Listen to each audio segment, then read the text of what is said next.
یہ دنیا تو وہ ہے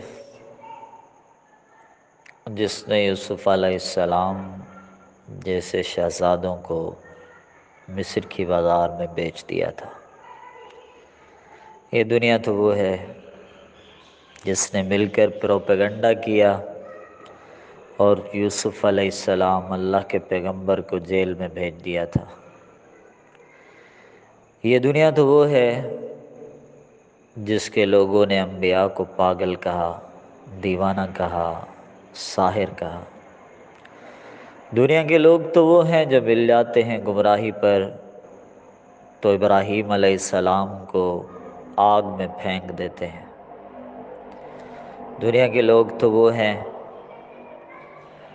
جو محمد الرسول اللہ صلی اللہ علیہ وسلم پر پتھر برساتے ہیں۔ اس جہان میں بسنے والے لوگ وہ بھی ہیں کہ پیغمبر صلی اللہ علیہ وسلم کے دانت شہید کرتے ہیں اور چہرے کو زخمی کر دیتے ہیں۔ جب انبیاء کے ساتھ ایسا ہوا ہے تو ہمارے ساتھ دنیا کیا کرنے والی ہے؟ آپ جتنا اچھا بنو گے اتنے ستائے جاؤ گے، جتنے سچے بنو گے اتنی تکالیف اٹھانی پڑیں گی۔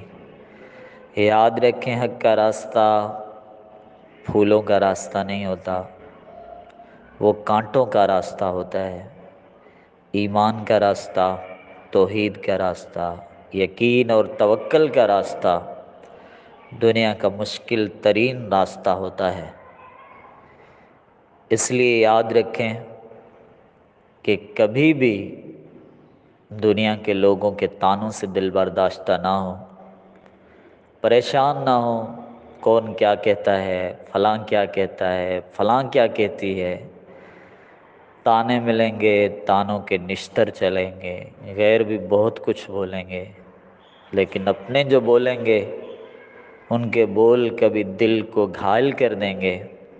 ایک ہی بات سوچنا کہ رب کہتا ہے وَلِرَبِّكَ فَاصْبِرْ، سب کچھ سہ جانا، غصے کو پی جانا، برداشت کر لینا، نفرت کو مٹا دینا، اللہ کے لیے درگزر کر لینا۔ ابھی نگاہیں منزل پر ہیں، دنیا کیا کہتی ہے بعد میں دیکھیں گے۔ اس روش سے جینا کہ دنیا بھی کامیابی سے گزر جائے اور آخرت میں بھی کامیاب ہو جائیں۔ اللہ ہم سب کی دنیا اور آخرت کی پریشانیوں کو ختم فرمائے، آمین۔